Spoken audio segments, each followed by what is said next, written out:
Here's the take for you. Syracuse basketball is going to have a top-5 offense in the ACC next season.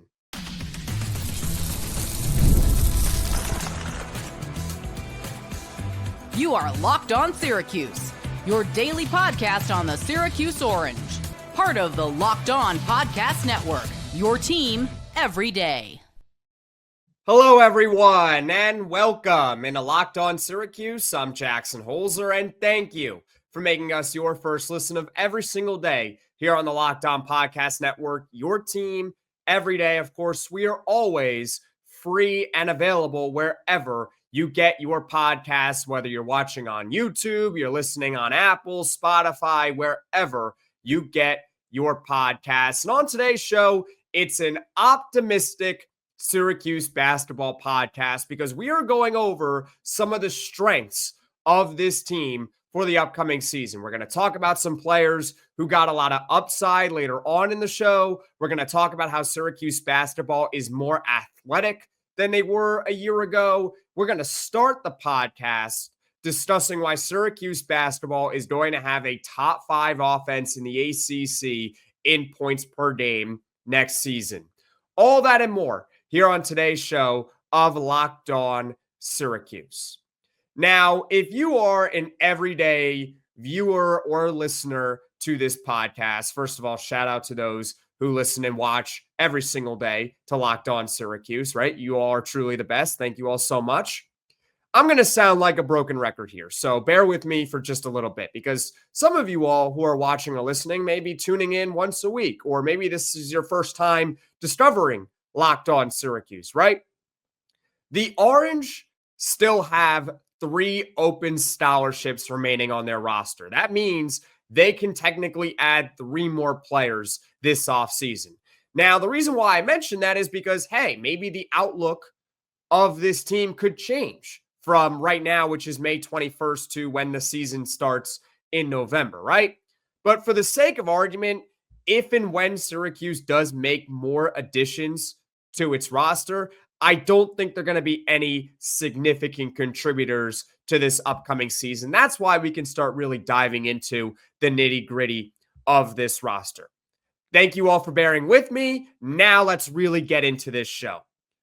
Syracuse basketball has a lot of guys on its roster that I think can score at a pretty high level. In fact, you can make an argument, and I'm making the argument right now, so feel free to agree or disagree with me in the comments section below, that Syracuse basketball's biggest strength is just going to be scoring in general next season. They are going to score more points than they did a year ago, and they are going to have a top-5 offense in the ACC. But let's talk about last season for a little bit because it wasn't a good year, and I think we all know that, and we don't need to beat a dead horse over last season. But one of the weird, interesting quirks a year ago is that Syracuse basketball, I know it might be hard to believe, but they were not awful on offense last year. In fact, what if I told you they were upper half in the ACC last season in points per game? What would you think if I told you that?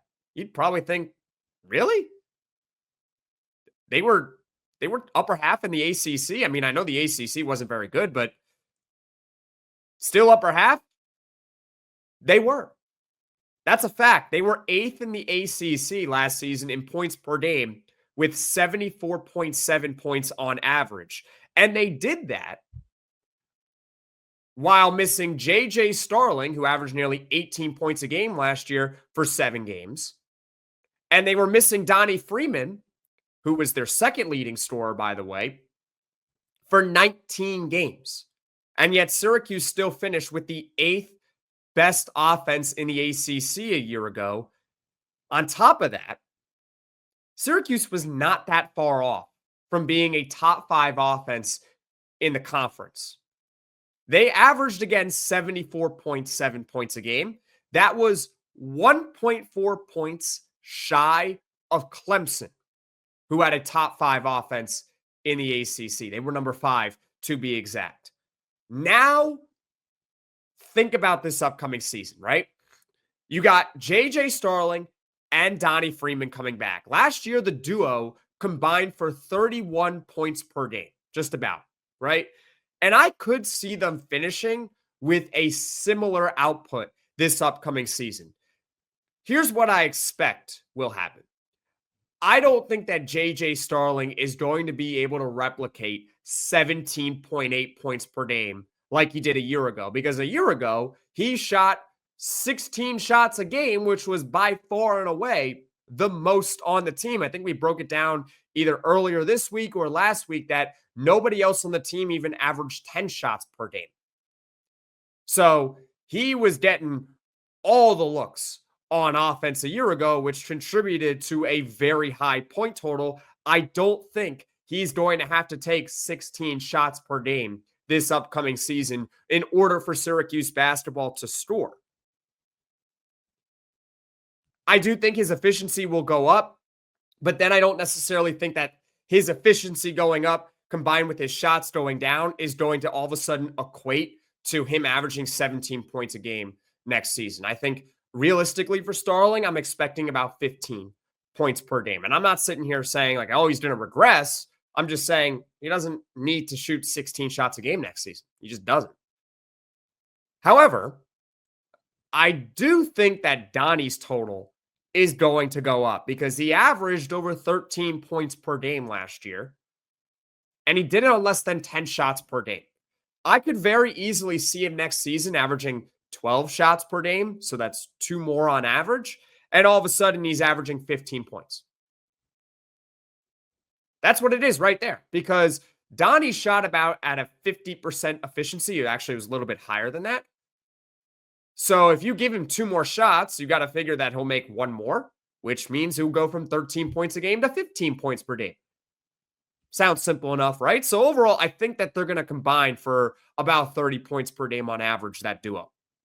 Then you look at the additions of Naithan George and Nate Kingz from the transfer portal, and I just want to talk about their story. I just want to talk about how many points per game they averaged, okay? Because we could sit here and talk chapter and verse about George's passing ability, which does matter, right? It matters because he could help set up players and put them in a better position to score, right? That'll help the offense. And Nate Kingz and his ability to shoot the 3 ball. But let's just look at their points per game from a year ago. Nate George, 12.3 points per game. Nate Kingz, 11.8 points per game. And they didn't put up those numbers at universities like Hofstra and Delaware and Georgia State a year ago. Nate George is coming from Georgia Tech, which is in the ACC, and Nate Kingz is coming from Oregon State, a very reputable school from the WCC, right? And by the way, again, it doesn't really matter what school a player is coming from. What really matters is their ability and the system and whether or not it works at the next level.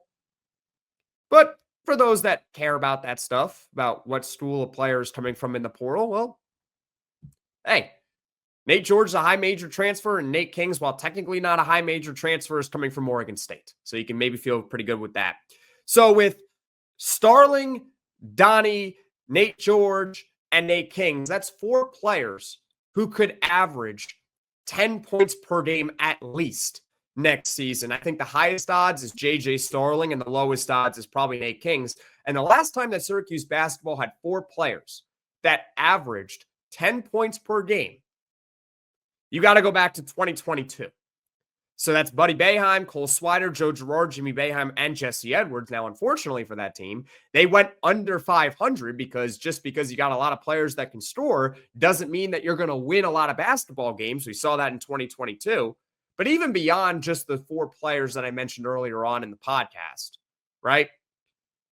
You got to think that Kyan Anthony and Sadiq White can contribute a little bit off the bench as far as scoring. So overall, I think Syracuse basketball could easily have a top 5 scoring offense in the ACC next season. I don't think they're going to have too much trouble putting up points this upcoming year. They didn't really lose anyone that significant in the offseason. They added Naithan George. They got Nate Kingz. So I do think that Syracuse will finish top 5 in the ACC in points per game next season. Scoring is the biggest strength of Syracuse basketball this upcoming year. What are your thoughts? I'd love to hear from you in the comments section below. Do you believe that Syracuse will have a top 5 offense in the ACC next season? I want to hear from you in the comments section below right now. Coming up, we'll talk about one of the ways that Syracuse will be able to score more points than they did a year ago, and it's the fact that the Orange are a more athletic team. So stick with me here on Locked On Syracuse. The NBA playoffs are in full swing, and every night delivers highlight-worthy performances, major momentum shifts, and can't-miss moments, whether it's a game-winning shot or a breakout player. There's never been a better time to get in on the action, and FanDuel makes it easy to stay in the game before tip-off and live. With player props, performance trends, and same-game parlays, fans have more ways than ever to play smart and win big. And folks, we got 4 teams left in the NBA right now. And actually, if you're watching this or listening to this on Wednesday, May 21st, the NBA's Eastern Conference Finals begins tonight between the New York Knicks and the Indiana Pacers. My pick, New York Knicks are going back to the NBA Finals by beating the Pacers in 6 games. What do you think? You want to put your money where your mouth is? Well, you can go to FanDuel. And if you're new to FanDuel, it's the perfect time to sign up. Head to FanDuel.com and place your first $5 bet. If it wins, you'll get $200 in bonus bets. Make every moment more with FanDuel, official sports betting partner of the NBA. This is Locked On Syracuse. I'm Jackson Holzer. And folks, if you enjoy this podcast, be sure to hit that like button and also be sure to hit that subscribe button. It helps the channel grow and reach all Syracuse Orange fans. And of course, thank you to all those who continue to subscribe to Locked On Syracuse each and every day. You all are truly the best. Let's get back to this optimistic podcast about Syracuse basketball and their strengths for this upcoming season. Earlier on in the show, we talked about why Syracuse basketball is going to have a top 5 offense in the ACC this upcoming year. Now, let's talk about one of the ways that they can have a top 5 offense in the conference this upcoming season. And that's the fact that this team is much more athletic than they were a year ago.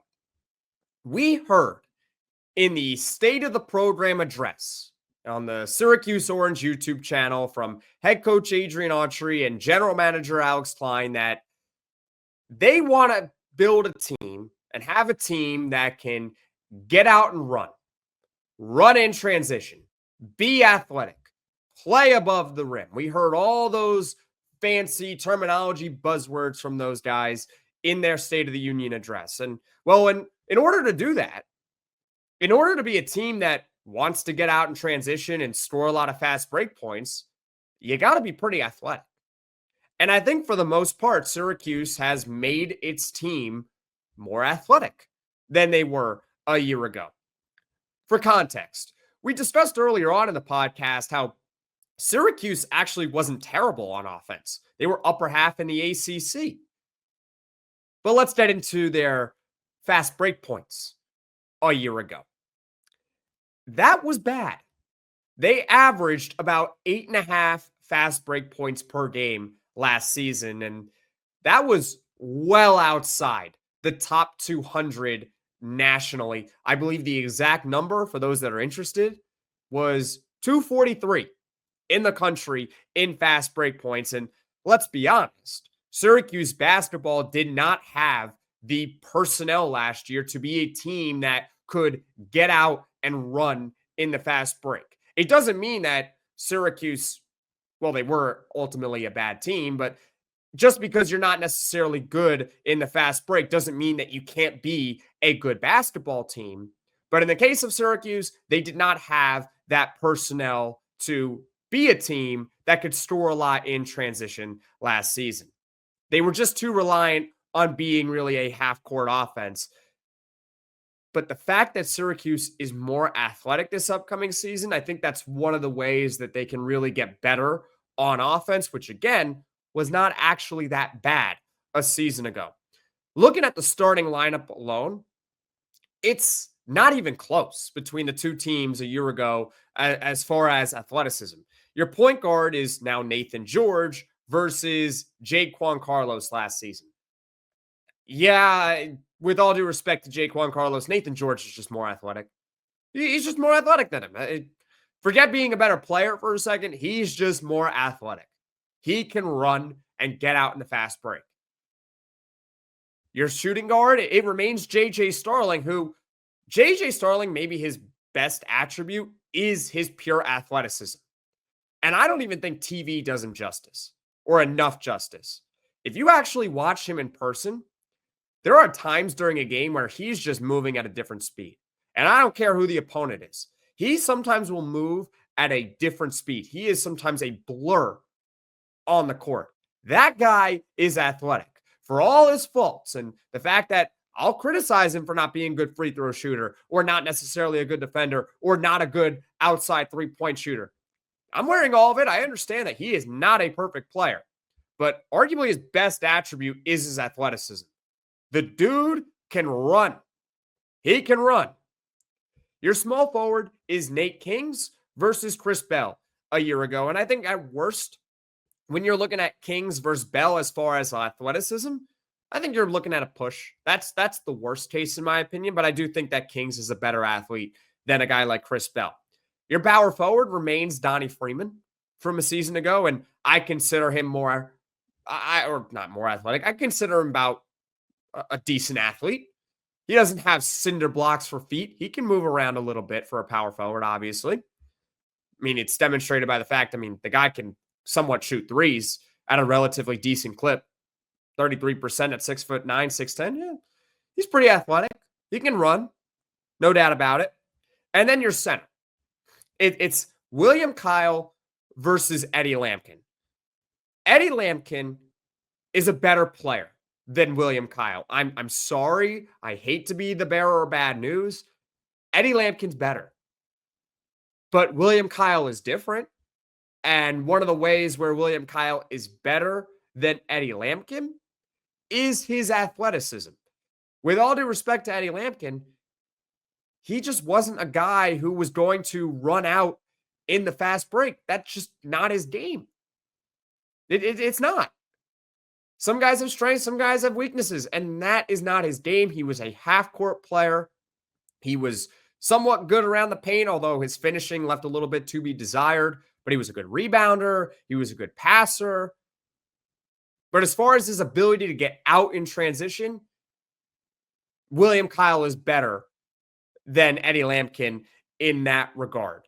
So when you're just looking at the starting lineup alone for this upcoming season versus last year, I think it's fair to expect that this is going to be a team that could get out in transition at a much better rate and score more fast break points than they did a season ago.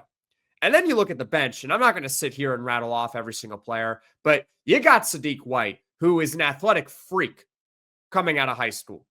He is an above-the-rim type player. He's going to have multiple plays this season that you can put on a highlight reel and say, oh my goodness, this guy is amazing. Whether or not he actually is amazing or not, he's going to have those moments where he dunks on three people.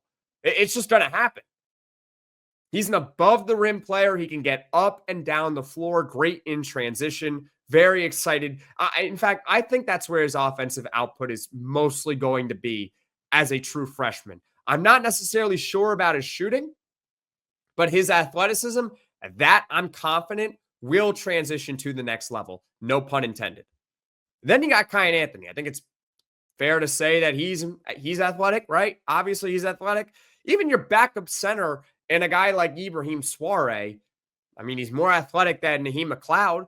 So when he's in the game, Syracuse should still be able to get out in transition with Ibrahim Soare on the floor. So top to bottom, and again, I did not mention every single player. I understand that. But this is one of the ways where I think Syracuse is going to be better offensively, which is going to lead into the overall theme, a top-5 offense in the ACC. They are going to be able to get out in transition and run with this type of personnel. They'll get more fast break points. It leads to more points per game. What are your thoughts? I want to hear from you in the comment section below right now. How do you think Syracuse basketball is going to play this upcoming season? Now, coming up, we'll talk about some players on the roster who got some upside. So stick with me here on Locked On Syracuse.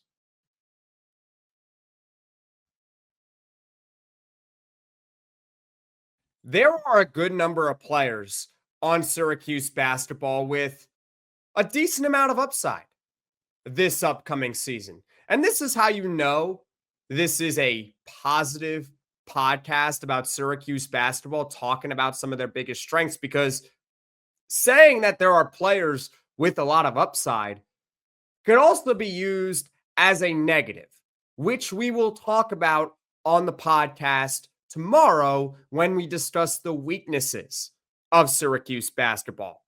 Upside is cool and all, but can the players actually live up to the upside that they are perceived to have, right? And I mentioned very early on in the offseason for Syracuse how it would be awesome if they can find a diamond in the rough in the transfer portal, because it seems like they just can't do it, unlike some other teams. And one of the examples I gave was how Wake Forest a couple of years ago, they get this guy, a former five-star recruit from a couple of years earlier, in Hunter Salas from Gonzaga, who didn't really do much at Gonzaga. He really didn't. You can go look up his numbers on College Reference right now. And then all of a sudden, he becomes all ACC. It took 1 year. He goes from Gonzaga, and immediately with Wake Forest, he is one of the best players in the conference. And I would love if Syracuse basketball had one of those. Now, does Syracuse have another Hunter Salas type breakout player on its roster? Probably not. Probably not. They don't. I don't think that's a fair expectation. But there are a good number of players on this roster for this upcoming season that you can make the argument have a good amount of upside. And this goes back to what I was saying, which is kind of the negative spin, which is, well, it's cool and all, but, you have to be able to live up to that upside. Well, it's a question mark for sure with some of these players, but sometimes questions can have positive answers. They can. Sometimes we're going to question, we'll talk about him in just a second. We can question William Kyle. Is he really good enough? And the answer could be yes. I'm open to that, right? The answer could be yes. Something could be a question, and we say, you know what? Really good. I'm a New York Mets fan. Last season, 2024, we're not really going to talk about 2025 right now because they're in a little bit of a rut. But in 2024, third base was a question mark. Who's going to be the third baseman? I don't know. It looks like a weakness. And then all of a sudden, Mark Vientos emerges as the third baseman in 2024 and was really impactful. So you can have question marks on a team, but get positive results, which is why we're talking about upside players here. And let's discuss William Kyle, right? He's, again, the most important transfer that Syracuse made because he's the starting center. And if he can be really good, then Donnie Freeman doesn't have to see a lot of minutes at center. And it makes Syracuse a better team defensively and just deeper top to bottom, right? He is a very, very important transfer and one of the most important overall players on the team for this upcoming season. Do I think he'll have the same averages he did at South Dakota State? No, because I don't think he'll get the same amount of shot attempts or minutes like he did at South Dakota State. But here's what we do know about William Kyle, and we can't really dispute it because the numbers say this is what he's good at. He's an elite shot blocker. He's an elite finisher around the rim, and he's a good rebounder. And on top of what we mentioned earlier on in the show, how he is a really good athlete. Now, does he grade out well defensively on Evan Maya? No. But I'm open to seeing if the nerds are wrong on him, and we'll find out this upcoming season. But he's someone that I look at and say, hey, does he have upside? Yeah, he's got upside. We'll just, who knows? Is he going to live up to it? Is he not going to live up to it? He's got upside, though. Tyler Betsey, 2024 top 50 high school recruit. How about that? I mean, was he good last season? No. I don't care what anyone says about Tyler Betsey. You can be optimistic about him, but the facts are the facts. He just was not very good as a true freshman. Does that mean that I'm going to stick a fork in him and say that, nope, he cannot be a high major Division I basketball player, he can't be a valuable contributor? Of course not. We've seen players go or struggle as true freshmen and then all of a sudden take a big step forward as a sophomore. Sometimes we see players struggle for multiple years before they finally figure it out. He's got upside. Will he live up to it? I don't know, but maybe he does. You could get a positive answer on a question mark sometimes, right? I'm open to the possibility that he does take a significant step forward in development this upcoming season. And we can also talk about Donnie Freeman, right? Donnie Freeman's not really your prototypical quote unquote breakout candidate because last year he averaged 13 points and 8 rebounds. He's not breaking out because he was already pretty good last season as a freshman, but he has upside. Right now, I'm recording this on Wednesday, May 21st at 2:13 p.m. Eastern. That's at the time of this recording, okay? If you were to tell me that in a few months, or whenever the season starts, or actually when the season ends, if you were to tell me when the season ends in hopefully late March or April, right, that Syracuse makes the tournament and all, but by the time the Syracuse season ends, if you were to tell me right now, hey, Jackson, Donnie Freeman in 2025-26 is going to average 16 points and over 10 rebounds a game, I would not be surprised. I wouldn't be surprised at all. And he makes all ACC. Would not be surprised. So Syracuse basketball, with the way they built their roster overall, they should be a better offensive team, which means that they could very easily be top 5 in the ACC. They're more athletic. That'll help them get more fast break points, leads to more overall points per game in general. And they do have a good amount of players on the team that have some upside. William Kyle, Tyler Betsey, Donnie Freeman could take a huge step and be an all-ACC type player this upcoming year. Who do you think is going to break out for Syracuse basketball this upcoming season? I want to hear from you in the comments section below right now. Now, as far as what is coming up on the podcast in the future tomorrow, well, it's not going to be the optimistic podcast. Not necessarily a negative, but we'll talk about some of the weaknesses of Syracuse basketball because they're not perfect. This is not a perfectly constructed team. Strengths and weaknesses. We do both here on the podcast, right? So that's what we're talking about tomorrow. Poll Friday. It's obviously on Friday. Who's Syracuse basketball's most important freshman this upcoming season? And then on Saturday, we'll talk about Syracuse football. And we'll talk about their roster strengths, followed by their weaknesses. So that's what's coming up on Locked On Syracuse in the future.